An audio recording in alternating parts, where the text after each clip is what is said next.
eu te reivindico e passo para ele. Pronto, agora eu Uhum. sou anfitrião, vou colocar o Pedro como anfitrião agora.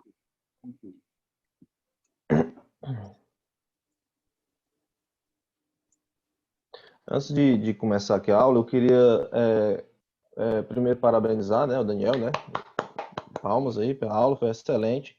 E Genival, doutor Genival, eu tô produzindo aqui um memorando sobre infecções, né? E uma das recomendações que está no segundo consenso de infecção internacional que teve é que não há evidências que a taxa de infecção aumenta quando se usa telefone celular dentro de sala. Então, não tem essa recomendação de não utilizar celular dentro de sala do ponto de vista de infecção. O que ele recomenda, na verdade, é que a limpeza regular dos telefones tem que ser fácil, tem que ser realizada rotineiramente, por ser fácil e eficaz. Então, é claro que eu não estou falando de assistência, eu estou falando de infecção, né? Então, só para concluir aí o questionamento.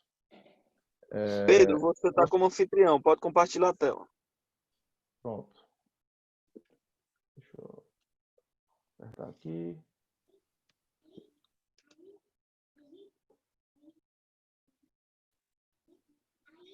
Estão vendo aí?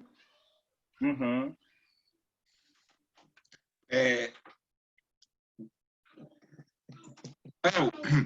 A minha aula é a seguinte, tu me coloca também como anfitrião também? Vocês estão vendo a tela cheia? A tela tá o quê? A tela tá ok. Pronto. Pessoal, bom dia a todos, né? Meu nome é Pedro Braga, eu sou coordenador médico da traumatologia do regional, né? Eu fiquei responsável por falar sobre esse tema, né? Encantador, que é o paciente da linha do cuidado da fratura do fêmur, né? Como que a gente planejou, como que foi a implementação e como é que a gente controla, né? Como é que faz essa auditoria, né? Queria agradecer a Deus, queria agradecer aos meus colegas Léo e Lucas pelo convite, né? E pela iniciativa do curso, realmente é inovadora. Queria agradecer também ao Dr. Roger Valim, que foi o idealizador desse projeto, né? À época, quando a gente quis implementar uma linha cirúrgica, ele que deu essa ideia de implementar sobre o fêmur. Queria agradecer a toda a direção do regional por ter, né, me dado essa oportunidade, né, me encorajar a fazer esse serviço, né, no nome do Dr. Cristiano. E também gostaria de citar e agradecer a presença do Dr. Frederico, né, ele que é o coordenador da traumatologia do regional do Cariri, né. Nós, no ISGH, somos 2 serviços de ortopedia, né? Não tem serviço, inclusive é uma solicitação, né, formal que eu faço, né, a ampliar a quantidade de serviços de ortopedia, já que a demanda é muito grande. Então, agradecer a presença aí do Dr. Frederico. Ô Pedro, só interrompendo um pouquinho, cara, agradecer também ao Fred. O Fred é um cara fantástico, um cirurgião, um ortopedista de mão cheia, como se diz no Cariri. E parabenizar também por toda a sua conduta lá no Cariri e dizer que a gente está sempre à disposição. É um amigo e é um cara que a gente tem como referência também. Verdade. Ele fez uma especialização no INTO, né, no Serviço de Ortopedia de Excelência, né? Então, realmente ele é uma pessoa extremamente capacitada para o status que ele está hoje como coordenador. Iniciando aqui, eu não tenho conflito de interesse. Para quem não conhece, essa nossa unidade fica na cidade de Xaramubim, um hospital terciário de porta fechada. Nós, infelizmente, ainda não temos emergência, né? Então, isso acaba diminuindo um pouco o acesso aos pacientes de vítimas de trauma, né? Que normalmente eles têm que primeiro ir para uma emergência para depois chegarem à nossa unidade, né? Nós a traumatologia iniciou em outubro de 2018, né? Temos menos de 2 anos de vida, e a linha foi implementada em outubro, né? De 2019, né? Ano passado. Já vinha com planejamento, né? Durou 1 ano no planejamento e foi implementada de fato em outubro, né? Eu vou iniciar aqui pelas referências, né? Mas na verdade essas referências são em relação a toda a linha, né? Não só da aula, né? Então a gente fez um compilado das principais referências no assunto, né? Incluindo anestesia, traumatologia, o Ministério da Saúde, cardiologia, e algumas recomendações internacionais, né? Esse QR Code aqui que está na tela, né, ele dá acesso a todas essas referências. Quem quiser, é só colocar a câmerazinha lá, tá? Que vai dar uma pasta pública com todas essas referências, né? Quem quiser ter acesso, fica à vontade, vai ficar durante toda a aula. Aquele ali é o meu e-mail, então fica à vontade também, qualquer dúvida, tá certo? A única referência que não tem nesse QR Code é o da traumatologia, porque eu não consegui, né, o acesso em PDF. Mas todas essas ferramentas estão nesse QR Code, né? Então, eu queria dizer para vocês que a portaria sobre a implementação, a diretriz brasileira é algo extremamente recente, né? Foi lançado pelo Ministério da Saúde em setembro de 2018. Nós iniciamos em outubro de 2018. E a linha foi implementada um ano depois do início do nosso serviço. Então, é extremamente recente. Eu não tenho conhecimento de outra linha. Quem tiver do FEMO, né, implementado no estado do Ceará.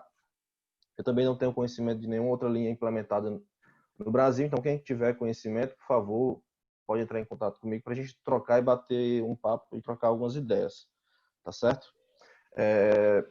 Doutor, estou com uma dúvida. A aula de ortopedia, por que você está colocando aí livro de anestesia, livro de cardiologia? Bom, na primeira aula, o anestesista, o Dr. Lucas, ele falou, para a gente conhecer, para a gente batalhar, a gente precisa conhecer o inimigo, tá certo? Só que eu queria deixar bem claro que o inimigo não é o anestesista, tá certo? O inimigo é a fratura, é a moléstia, né? Então a gente tem que ir com base em todas as referências para combater essa população, essa fratura, né? Que tem uma taxa de mortalidade muito alta, tá certo?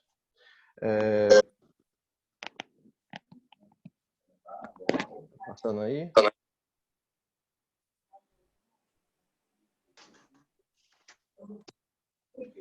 Vocês estão escutando aí? Que eu não está passando aqui. Tá me escutando. Tranquilo.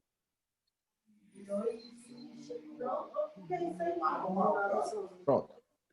Passei 2 aqui. Deixa eu voltar.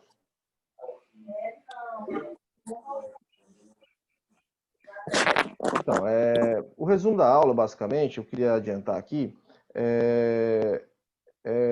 sobre para que a linha serve, né?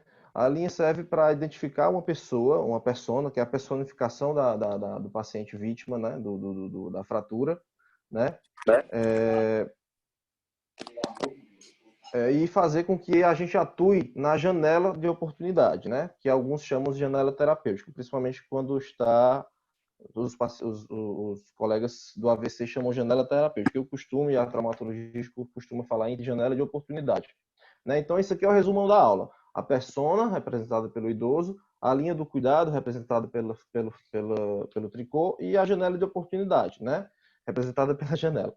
Então, a persona, o que é? São os principais né, pacientes que a gente vai ter que abordar e ter foco, tá certo? Na nossa linha, né, esses são os 3 principais, né? O paciente jovem, ele é o menos comum, porque, como eu falei, a gente não tem emergência, então esse tipo de paciente normalmente não chega, né? E a gente também tem algumas unidades do Ceará, né, do estado, que realiza esse tipo de cirurgia, né? Então, menos de 10% dos pacientes são desse perfil, né? Os pacientes mais graves são os idosos. E a gente consegue diferenciar basicamente em 2. Os pacientes que chegam estáveis, né? Que chegam devido a uma queda banal, uma queda não clínica, como eu costumo chamar, né? A queda clínica é aquela que o paciente ele toma alguma medicação, aí faz um efeito colateral, ou ele tem um AVC e cai, ou ele faz uma ortostase e faz uma desautonomia e tem tonturas, então, mas a grande maioria das quedas são os pacientes não clínicos, né, assim, não menos graves. Normalmente são mulheres, né, porque a osteoporose ela ocorre mais jovem em mulheres. Normalmente a fratura do fêmur em homens, ele costuma ter uma idade mais avançada e a presença de doenças instáveis muito maior. Então, os pacientes mais idosos que nós operamos foram homens, né, e eles, né, muito graves do ponto de vista clínico, cardiopata, pneumopata, descompensação cardíaca, enfim, infecção, enfim. Então, doutor, são só esses 3 tipos de paciente? Não, a gente já atendeu outros tipos. A gente já recebeu um adolescente de 14 anos que levou um tostão durante uma prática de futebol, né? Outro paciente foi um recém-nascido, de 3 dias de vida com a fratura de fêmur, por traumatismo. Então, existem outras personas, né? Outros pacientes que são referenciados. Isso aqui, na verdade, é a definição de linha. Na verdade, a linha do cuidado, ela é um contínuo assistencial que envolve vários processos, tanto intra-hospitalar como extra-hospitalar, né? Nós, como representamos uma linha de cuidado de fratura de fêmur, o principal objetivo é fazer com que todos os processos dentro do centro cirúrgico, eles tenham um segmento contínuo para que o paciente seja operado o mais rápido possível, né, com segurança, tá certo? Isso aqui são as definições do Ministério da Saúde sobre linha do cuidado. Isso aqui é como a gente faz a coleta, né? Queria agradecer desde já o Rafael e a Brenda que fazem essa coleta, mas assim, de todo modo, eu e outros coordenadores, a Thaís e a Josi, também ajudam na coleta desses dados, né? Então isso é importante, como o Daniel falou, que a gente consegue ver qual foi a data da fratura, né? Quanto tempo o paciente chegou, se isso tem impacto, com certeza tem, quanto tempo o paciente levou para operar na instituição, né? Qual a idade, enfim. Isso aqui são os nossos indicadores, o Daniel já falou, né? São os indicadores que nós analisamos. O tempo da fratura e a queda, ou seja, como que esse paciente chega, qual é o acesso dele, a taxa de adesão ao treinamento, né? Quantos colaboradores são treinados, né? E esse treinamento ele é contínuo, várias medidas a gente toma semanalmente e esse treinamento ele não deve ser um ponto, ele é algo contínuo, como eu falei. O tempo entre a admissão e a realização do tempo cirúrgico, né? Que no caso o ideal é operar em 48 horas após a queda. Como a gente não tem, né? Como o paciente muitas vezes demora a chegar, a gente implementou que a admissão médica, a cirurgia tem que ser realizada em até 2 dias após a admissão. A taxa de reinternação, né? Pedro, Que é só um minuto. Oi. Aceita aí, por favor, o Dr. George, ortopedista. É só tu entrar em participantes e aceitar, porque ele disse que não está conseguindo entrar. Certo. Admitir todos, né? Certo. Ótimo. Pronto, acho que todos foram. Pronto, eu vou continuar aqui. Isso aqui são os indicadores, certo? Eu já falei um pouco, para quem entrou agora, já falei um pouco sobre a implementação, mas isso aqui são os nossos indicadores. A taxa de reinternação hospitalar, nossa é baixa, tá certo? A taxa de infecção cirúrgica em cirurgia limpa, eu vou falar um pouco depois. Não, ainda não. A taxa de eventos adversos, né? Ou seja, aquele paciente que chega na unidade sem nenhuma lesão e adquire essa lesão Tô assistindo ela. Pessoal, por favor, desligar aí o áudio para a gente não ter Não, precisa não. a taxa de eventos adversos, né? Ou seja, aquele paciente que adquire alguma moléstia durante a internação, com infecção respiratória, ou infecção urinária, ou uma queda que cause algo grave, morte, né? Que é um evento catastrófico, enfim. A taxa de saída conforme ele leva em consideração 3 indicadores, que é o tempo entre a cirurgia e a admissão, tem que ser até 48 horas. O protocolo de cirurgia segura, né? Ou seja, o paciente tem que ser operado com qualidade, né? Que aí tem todo o que o Daniel falou. E a taxa de eventos adversos, ou seja, o paciente tem que chegar, operar rápido, não ter eventos adversos no hospital e tem que ser operado com qualidade. Então, isso é a taxa de saída conforme, né? Nós estávamos com uma batalha muito grande nesse indicador, né? Uma taxa de saída ruim, alguns meses, principalmente em decorrência do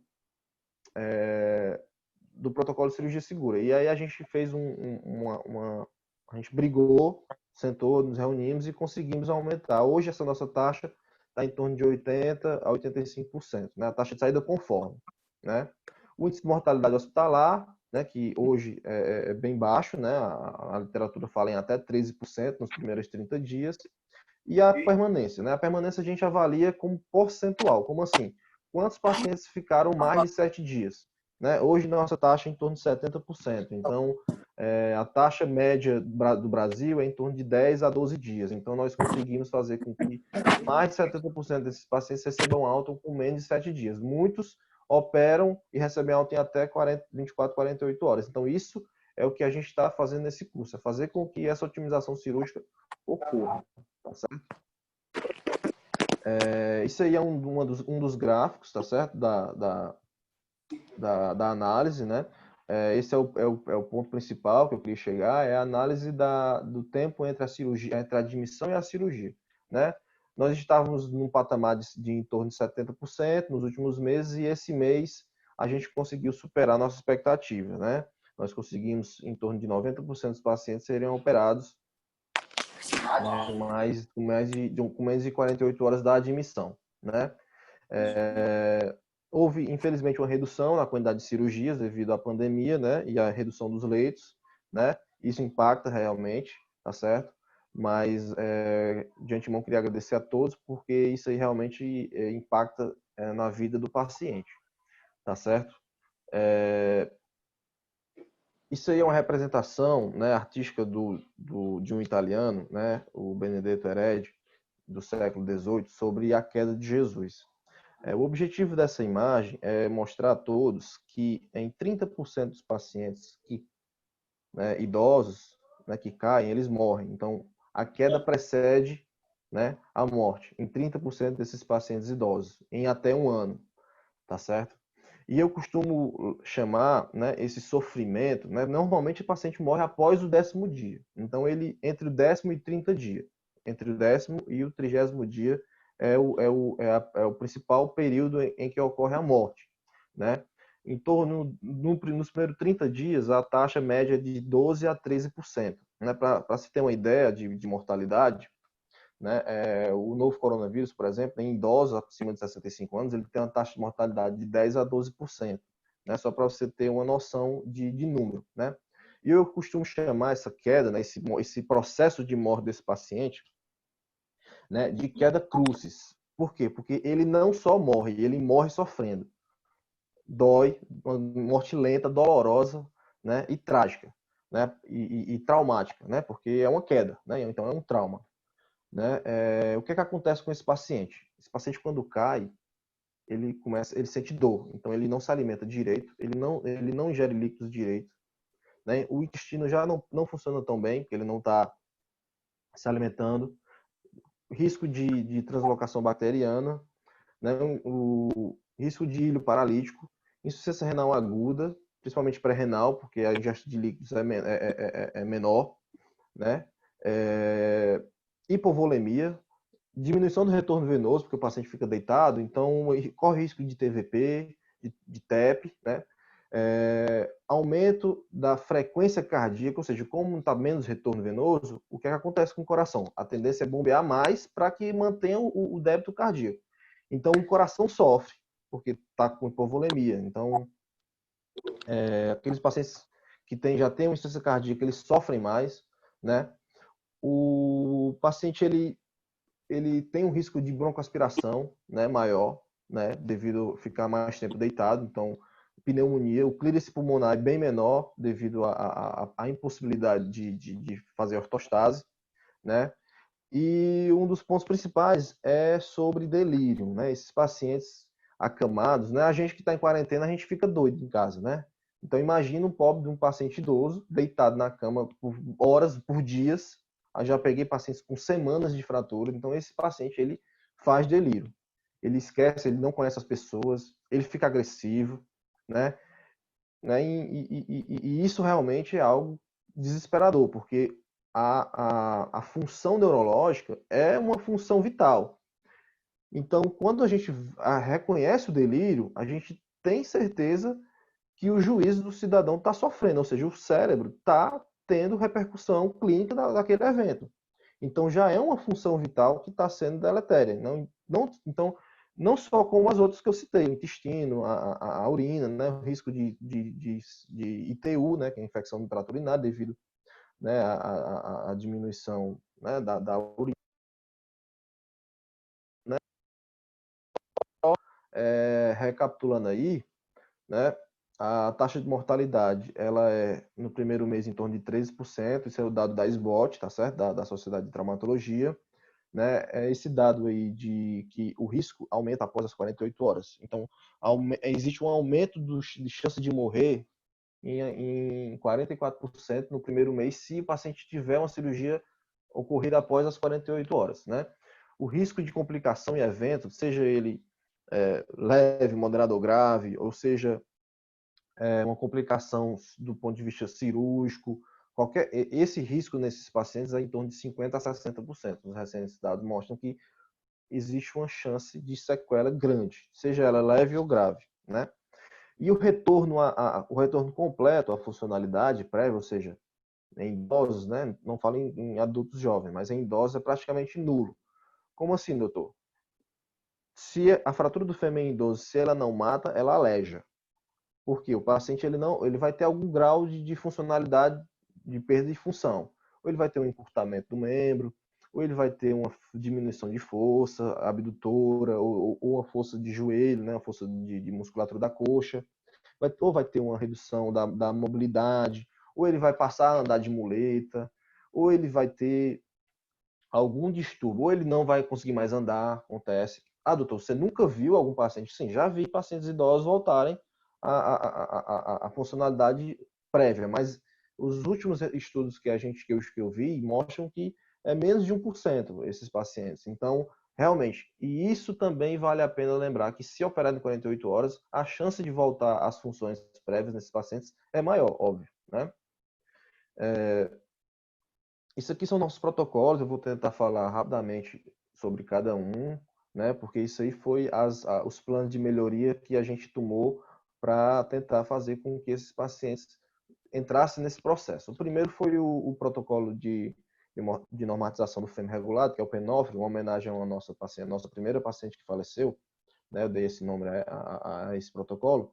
Né? A gente estava tendo uma alta taxa de negativa de pacientes com fêmur. Né? Isso acarretava uma diminuição do acesso, né? E uma demora no acesso, né? E por quê? Muitas vezes o paciente era regulado como fratura de fêmur. O paciente relata queda e pronto. Não tinha nenhum dado vital, não tinha nenhuma imagem da radiografia, não tinha nada. Então a gente padronizou a regulação. A gente precisa de todos os dados vitais, a gente precisa saber se o paciente tem alguma doença. Enfim, é algo que padronizou a regulação, incluindo sobre as radiografias. A gente via as radiografias e não conseguia ver nada. Então, Vou tirar a foto daqui. A gente conseguiu também padronizar a imagem, tá certo? O protocolo de acolhimento da fratura, ele padronizou a urgência. Como assim? Aquele paciente com fratura de fêmur, ele tem que ser operado em 48 horas, né? Em detrimento de outras fraturas que não são consideradas tão urgentes. Ah, a fratura não é urgente? Não, a grande maioria das fraturas, elas são tempo dependentes. Elas têm que ser operadas o mais rápido possível, de preferência nos primeiros 7 a 14 dias, mas tem algumas fraturas que são mais urgentes, né? Como a fratura exposta e, no meu entendimento, a fratura do fêmur também é uma urgência médica, certo? O protocolo do perioperatório foi um protocolo que a gente otimizou o tempo e os exames, né? Então a gente padronizou que o paciente se o paciente chegar estável, a gente vai solicitar todos os exames em caráter de urgência. A gente definiu quais são os exames que deverão ser feitos. O ecocardiograma, né, que era uma barreira no início, ainda é, porque a gente não tem ainda todos os... Ele tá brincando com a coisa rosa. Pessoal, vamos desligar o áudio, por favor. O eco, eu queria falar um pouco sobre o eco, porque a gente padronizou a realização do eco em poucos pacientes. Como assim? Menos de 5% dos nossos pacientes que operam, eles realizam eco. Então, a gente viu na literatura que a indicação do eco nesses pacientes é paciente com dispneia, história de dispneia aos mínimos esforços, né? E o paciente com relato de que tem algum risco de estenose aórtica, né? Algum sopro cardíaco, enfim. Isso a gente conseguiu fazer com que esses pacientes fossem operados mais rápido, porque a gente não tem eco todo dia. Então, acaba que a gente viu que não era necessário, né? O protocolo do ácido tranexâmico, né, nós padronizamos, ou seja, todo paciente que utiliza essa medicação tem um risco menor de sangramento no intraoperatório e no pós-operatório. O protocolo de profilaxia TEF também foi feito recentemente. Ele padronizou que a enoxaparina deve ser suspensa em 12 horas e ser reiniciada após 24 horas da cirurgia, tá certo? A gente também padronizou algumas suspensões sobre o uso do clopidogrel, né, e o uso da aspirina. A gente viu que não tem benefício adiar a cirurgia em pacientes com medicação. Então, é claro que a RAC anestesia ela tem um risco menor pós-operatório, inclusive de infecção pós-operatória. Mas existem alguns estudos que mostram que não está o benefício da RAC, ela se perde quando a gente opera o paciente rápido. Então, nesses pacientes que têm contraindicação à RAC anestesia, em uso de clopidogrel, por exemplo, eles se beneficiam da realização da cirurgia rapidamente, mesmo com a realização da anestesia geral, tá certo? A gente também fez alguma divulgação nos municípios ao redor e na CESA, né, sobre a linha de como o paciente deve ser manejado, como o paciente ele tem que ser regulado, o paciente evitar colocar dreno, evitar colocar sonda, evitar colocar tala nesses pacientes que tem um risco maior, inclusive de escária, né? De escária não, desculpa, de lesão por pressão. Enfim, isso foi uma divulgação que a gente fez nos municípios. E essas notificações também em relação à linha do fêmur. Isso eu queria falar, não é só as notificações intra-hospitalares, a gente também realiza notificações extra-hospitalares. Por exemplo, quando o paciente demora muito, nós temos uma taxa de apenas 30% dos pacientes chegam com menos de 48 horas da fratura. Então, aqueles municípios que ultrapassam 7 dias, a gente realiza notificações para a gente tentar fazer com que esse paciente seja regulado mais rapidamente, tá certo? A gente também instituiu a prescrição padrão, né, e o plano terapêutico. Vou falar um pouco mais, além dos relatórios anuais e das reuniões, tá certo? Esse seria nosso plano terapêutico. Ele foi feito inicialmente para a gente fazer com que esse paciente seja operado o mais rápido possível e seja feito também para que esse paciente receba alta com mais precocidade, né? Então, a gente avaliou, o paciente está em condições clínicas. Quais são as condições clínicas? O paciente está com Glasgow, está com nível de consciência sem alteração, o paciente está em suporte de oxigênio, o paciente tem algum distúrbio clínico, né, da frequência cardíaca, da pressão ou da saturação, o paciente tem alguma infecção não tratada, o paciente tem alguma TVP, o paciente tem dispneia ou torácica não investigada, tem alguma alteração neurológica não esclarecida, o paciente tem diabetes ou hipertensão descompensada, a gente viu que a diabetes acima de 200 e a hipertensão acima de 180 de PAS, né, sistólica, ela tem um risco aumentado de descompensação pós-operatória. Né? E o paciente tem algum distúrbio do sangramento, então esses pontos são os principais. Né? A gente prioriza que a medicação seja de uso oral, né? Evitar sempre fazer qualquer tipo de invasão no paciente, até ele chegar no centro cirúrgico. O acesso venoso normalmente é feito pelo anestesista na sala cirúrgica, tá certo? E a gente pactuou recentemente que a gente estava vendo que o paciente estava sentindo muita dor ao chegar no centro cirúrgico. Então, a gente Pedro, que... um instante. Eu ia pedir, pessoal, por favor, desliga o áudio, porque o áudio do palestrante está mais baixo que o áudio que está dando interferência. O áudio que está dando problema é o áudio do Prisciliano, que ele fica aparecendo aqui como ativo. Então, Prisciliano, desliga aí, por favor, Prisciliano, está atrapalhando. É porque está mais alto que o áudio do próprio colega. Obrigado. Vamos lá, Pedro. Então, a gente viu que os pacientes com fratura de fêmur estavam chegando no centro cirúrgico e após a realização da radiografia com muita dor, né? E o que é que a gente pactuou com a coordenação?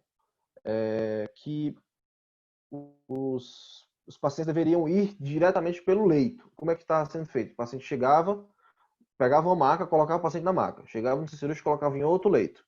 E a gente pactuou que o paciente deve ir ao centro cirúrgico diretamente com o leito e a anestesia ser feita no leito, para diminuir essa dor pré-operatória, né? Então, isso realmente foi um fator impactante. Então, aquela coisa, esses processos, eles são contínuos. A gente vai vendo, a gente vai analisando, a gente vai vendo no dia a dia, a gente vai tendo né, reuniões com os colegas, né? E isso é muito importante, o gestor está dentro também da assistência, né? Mesmo que de modo eventual, devido a todas as funções de gestão que a gente tem, Mas é importante sempre ter esse direcionamento, né? Esses são os nossos resultados de 2018 e 2019, né? Nós começamos em outubro de 2018, só que eu tentei compilar em uma coisa só. Foram realizadas 311 cirurgias de fêmur, né? Do geral, foram em torno de 25% das cirurgias durante esse período foram de cirurgia de fêmur, né? Nossa mortalidade nesse período, nos primeiros 30 dias, foi em torno de 4,6%, ou seja, abaixo da média nacional, né? Nós tivemos uma taxa de infecção de 1,9% e taxa de eventos tromboembólicos de 0,9%. Em relação a esse ano, de janeiro a abril, nós já realizamos 141 procedimentos de fratura de fêmur e a gente está vendo que a gente está tentando se especializar nesse tipo de procedimentos. 42% de todas as cirurgias realizadas pela ortopedia foram em pacientes com fratura de fêmur, ou seja, todo dia está tendo fêmur no hospital. Então, teve mês que a gente operou 45, tá certo? Então, assim, realmente é um número, né, estarrecedor de volume, né? É claro que tem. Então, só a gente precisa fazer com que esses pacientes cheguem, né? A taxa de mortalidade nesse período foi de 4,2, mantida, né? Ou seja, uma taxa de mortalidade baixa. E eu queria dar destaque, né? Eu coloquei esses dois aí, né? A taxa de infecção de centro cirúrgico, de sítio cirúrgico e de eventos tromboembólicos, para fazer com que vocês entendam que esses dois estão correlacionados. Existe um estudo que mostra que a utilização de heparina, ela tem um risco maior de infecção em pacientes que utilizam AS isoladamente. Entretanto, a Sociedade Internacional, a Sociedade Americana, fala que não está autorizada a utilização de AS isoladamente, mesmo havendo diminuição do risco de infecção. Então, baseado nisso, a gente fez já o protocolo de eventos de TEV desses pacientes, né, no caso, que autoriza a realização, o reinício da Duclexane após 24 horas da cirurgia, né, associado a profilaxia mecânica, né, ou seja, não farmacológica. E a gente está, né, é uma das nossas metas, né, é a confecção desse protocolo de infecção, né, nesses pacientes, né, a gente já viu algumas coisas, por exemplo, o uso da betadina, né, no campo cirúrgico, né, na ferida operatória, ela tem uma redução da contaminação. A gente já viu também, a gente vai tentar implementar isso, estou solicitando a padronização desse medicamento. A gente viu que a utilização de você fazer uma nova limpeza cirúrgica antes do início da cirurgia também tem uma nova recomendação, então a gente vai tentar implementar isso aí.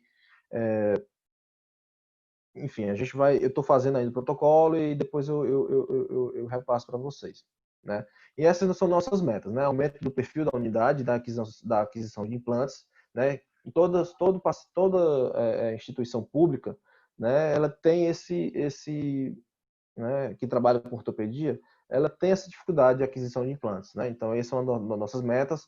Uma das metas para 2020 também é a abertura da emergência traumatológica para aumentar e melhorar o acesso desses pacientes, né? E naqueles pacientes que ainda estão sendo regulados e com certeza continuarão sendo regulados, né? É também uma melhoria de acesso e aprimoramento da regulação, principalmente, se Deus quiser, quando a gente abrir a regulação da nossa região do Sertão Central, né? Já que a gente tem visto uma série de falhas grandes, né? Eu particularmente acho inadmissível um paciente com fratura de fêmur demorar mais de 7 dias para ser internado num hospital de referência, né? E isso, na nossa unidade, a gente viu que 30 a 35% dos pacientes chegam com mais de 7 dias e apenas 30% chegam com menos de 2 dias da fratura. Então, a gente ainda tem que melhorar a regulação, mesmo com todos os protocolos, né? A ampliação do quadro funcional, a confecção do projeto Sertão Sem Dor, direcionado aos pacientes da linha do FEM, que é o projeto do Dr. Leonardo, né? Como eu já falei, a gente está também, né, nessas aulas tentando fazer o nosso protocolo de recuperação otimizada, né, da linha, que é justamente o ERAS, né, que é um projeto do Dr. Lucas e do Dr. Leonardo, um projeto sobre a confecção dessa tentativa de mitigar a infecção desses pacientes, né, e o incentivo à produção e à produção científica, né. Queria agradecer a todos, né. Esses aqui são nossos colaboradores, eu quero demonstrar toda a satisfação e o meu orgulho de trabalhar com vocês, né? Estou profissionalmente satisfeito e realizado com todo esse serviço que nós estamos realizando, né, com esses pacientes, tentando diminuir a mortalidade desses pacientes, que eu acho que realmente é algo que a gente está fazendo de todo o coração, né? E eu quero realmente explanar todo o meu agradecimento e informar que vocês podem contar comigo e sempre em qualquer ocasião, tá certo? Muitíssimo obrigado. Valeu, Léo. Queria agradecer o Pedro pela aula. Eu ia fazer alguns comentários rápidos. Eu até anotei aqui. Seria interessante, Pedro, a gente poder contar com a UTI pós-operatória, reservar alguns leitos da UTI, porque o cuidado de pacientes cirúrgicos no pós-operatório ele é muito específico, né? Ele não pode ser tocado, ele tem uma série de peculiaridades e não pode ser tocado como uma UTI clínica normal. Até o isolamento desses pacientes seria interessante. Uma mortalidade, uma UTI cirúrgica, ela tem uma mortalidade em torno de 4 vezes menor do que uma UTI clínica, né? Com certeza. E um certo direcionamento, uma certa especialização de alguns leitos de UTI para esses pacientes do fêmur, que alguns são necessários, vários deles são necessários, principalmente os mais frágeis, seria muito interessante. Fato interessante, pois não? Uma das medidas que eu acho que é importante, inclusive eu já falei com o Cristiano sobre isso, era que a gente transformasse, por exemplo, 4 leitos da SR ficar exclusivo para UTI pós-operatória. Porque aí você já tinha um anestesista dentro do processo, aqueles anestesistas que se achar capaz de dar plantão em pacientes mais graves, pacientes tipo de UTI, como você, por exemplo, e ao mesmo tempo você tem ali o cirurgião disponível sempre. Então vai ter essa interação cirurgião, anestesia e intensivista para que a gente consiga otimizar esse paciente. Eu acho que é um projeto que a gente pode botar para frente com o aval da direção. Uma certa dificuldade que eu percebo é o seguinte, digamos que eu faça a anestesia de um paciente muito complexo e leve para a UTI, eu perco a autoridade sobre o paciente, certo? O cirurgião perde a autoridade sobre o paciente. Isso traz uma certa dificuldade, porque você quer implementar algumas medidas, digamos assim, que não seriam possíveis, as pessoas confundem um paciente cirúrgico com um paciente clínico de UTI, entendeu? Então eu chego lá, eu interno o cara na UTI e quero alimentar o cara com 4 horas, eu não consigo, entendeu? Eu quero fazer uma fisioterapia, eu quero ter uma certa autoridade sobre o paciente, isso é muito complexo. E às vezes seria interessante a presença de um médico com certa expertise em perioperatório na comissão de óbitos para poder julgar esse prontuário, julgar o que está acontecendo, fornecer melhorias sobre esse processo, certo? Então, eu acho esse um ponto nevrálgico e que pode ser melhor avaliado. Em relação Outra coisa importante, eu queria parabenizar o Pedro pela aula, foi realmente uma aula muito boa, era o que a gente esperava mesmo da linha do FEM, é uma coisa inovadora, né? Inclusive, se a linha do FEM já é inovadora, você imagina um protocolo ERAS na linha do FEM, é que não existe mesmo. Então, a gente tem um caminho muito, muito, muito longo, muito aberto para que a gente invista nisso, né? E outra coisa é a questão da parceria entre a anestesia e a ortopedia e a cirurgia. Eu acho que a anestesia, por muito tempo, ela foi vista como concorrente da cirurgia, né? Como às vezes até como inimiga, do ponto de vista de ter a questão da fama de suspendedor, da fama de embarrigador de cirurgias, e aí no regional a gente tem visto, isso me dá um prazer muito grande de dizer isso, onde eu chego, porque essa parceria de cirurgia e anestesia, a gente tem um número, você pode dizer muito melhor do que eu, Pedro, um número de suspensão ínfima, e só suspende ou porque o paciente está morrendo ou porque realmente não tem o que fazer, né? Então, assim, os anestesistas vestiram a blusa, vestiram a camisa da instituição, dos pacientes, e isso me deixa muito satisfeito, assim como você elogia a sua equipe, eu aproveito para elogiar a minha também, porque os caras fazem uma diferença muito grande. Uma outra coisa que eu queria também falar era sobre o ecocardiograma. Não sei se tem algum anestesista aqui na sala. O ecocardiograma, em cirurgias de urgência, ele aumenta a mortalidade. Por quê? Não porque o ecocardiograma em si, ele é um exame inócuo, né? O problema é que ocorre uma descompensação da doença de base, né? Esses pacientes prostrados no leito, eles fazem pneumonia muito rápido. pneumonia hospitalar é 40% de mortalidade, tá? Então, Verdade. é uma catástrofe esses pacientes. Então, agora, vamos lá. Que indicação o eco teria? Em que aspecto? Um paciente com dispneia aos mínimos esforços ou com insuficiência cardíaca descompensada e você não sabe a causa, né? O cara pode estar tamponado. Então, a não ser que tenha alguma intervenção que possa ser feita de forma muito aguda, muito absurda, e que vai melhorar essa dispneia, né? Se eu tenho uma valvulopatia laqueta, né? Eu sei que o cara tem um estenose mitral leve, eu não vou ficar pedindo eco para poder compensar a estenose mitral. Agora, algumas pessoas, elas têm uma habilidade maior em exame físico, em exames complementares, que prescindem do eco. Eu não vou precisar de um eco para diagnosticar uma estenose aórtica, tá certo? Eu tenho esteto, eu tenho um eletrocardiograma, eu posso manejar uma anestesia para uma estenose aórtica diagnosticada. Entretanto, a gente tem que ter essa noção que o eco ele é uma ferramenta de exceção e não de regra, tá? Uma outra coisa que eu queria começar antes da minha aula, também que eu iria conversar, é que é um ponto fraco que eu tenho, que eu também não gostaria depois, era de que a gente tentasse ver uma questão, qual é a fisioterapia que pode ser realizada nesses pacientes pós-fratura imediata, Pedro. Que tipo de intervenção, assim, o mais agressiva possível eu poderia ter de forma a recuperar a funcionalidade desses pacientes? Com quantas horas eu posso mobilizar esse cara? Com quantas horas eu posso colocar ele em pé? Com quantas horas eu posso botar ele para caminhar? Porque esse é o plano. Se você liberar... Pois não. Então, na verdade, Lucas, a cirurgia ela é feita justamente para isso, para a pessoa voltar ao normal. Sim. Então, assim, imediatamente após a cirurgia, a gente tem autorização para fazer a fisioterapia pós-operatória. É claro que vai ser conforme a dor e conforme a clínica do paciente, né? Sim. Em relação à carga, né, que é o que normalmente a gente tem um pouco de receio, depende basicamente de como foi a cirurgia, de qual a gravidade da lesão óssea, da estabilidade dos implantes, do tipo de implante, né?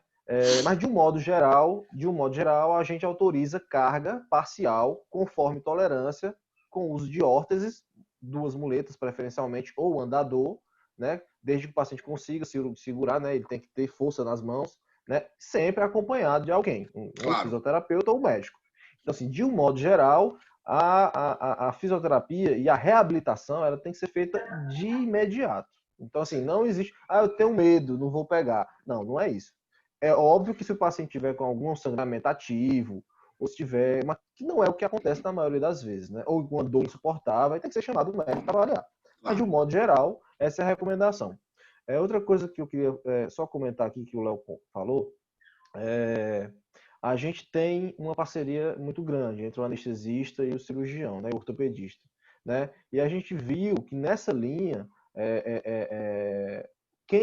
o empoderado, né, é o ortopedista. Então apesar de ter toda aquele preconceito, né, que o ortopedista é isso, que o ortopedista é aquilo, então quem faz as avaliações né, as avaliações pré-operatórias, né, é o ortopedista. Quem faz o tratamento de sepsis, a identificação de sepsis, é o ortopedista.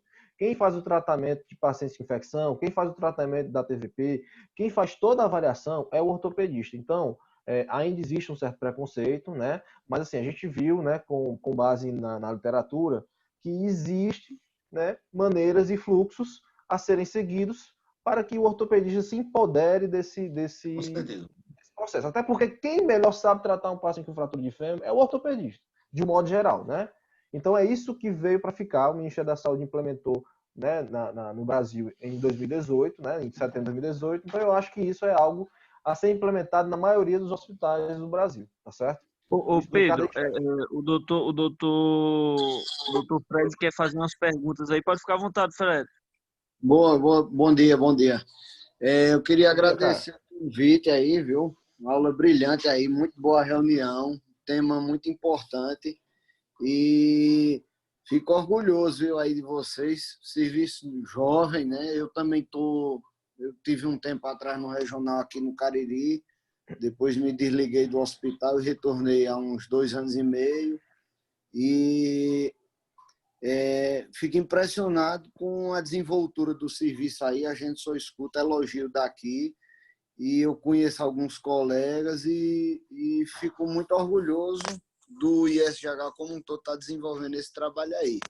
E, Pedro, parabéns pela iniciativa. A gente, no último congresso agora brasileiro em Fortaleza, teve um trabalho, eu não me recordo de qual foi o estado, justamente nessa linha de fratura do fêmur. E os resultados, eles trabalharam com 72 horas, mas os resultados impressionantes também. E eu acho que o caminho é esse mesmo, sabe? Antes de qualquer coisa, era parabenizar todo mundo aí, né? E eu fiquei com algumas dúvidas, sabe, Pedro?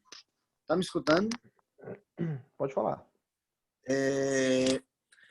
Tu usaste algum critério em relação à idade do paciente para inclusão nesse protocolo ou é fratura de fêmur? Pois é, como eu falei no início, qualquer paciente com fratura de fêmur, ele entra, né, no processo, né? Independente da idade. Como eu falei, a gente já teve paciente recém-nascido. Então, assim, é aquela coisa. A prioridade é realizada independente da idade. É claro que a mortalidade é muito maior em pacientes idosos, né?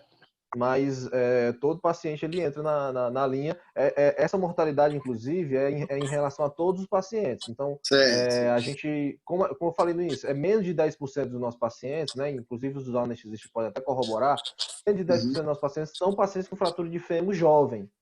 Né? Porque a gente não tem emergência e acaba que é mais paciente idoso, 90% da população idosa.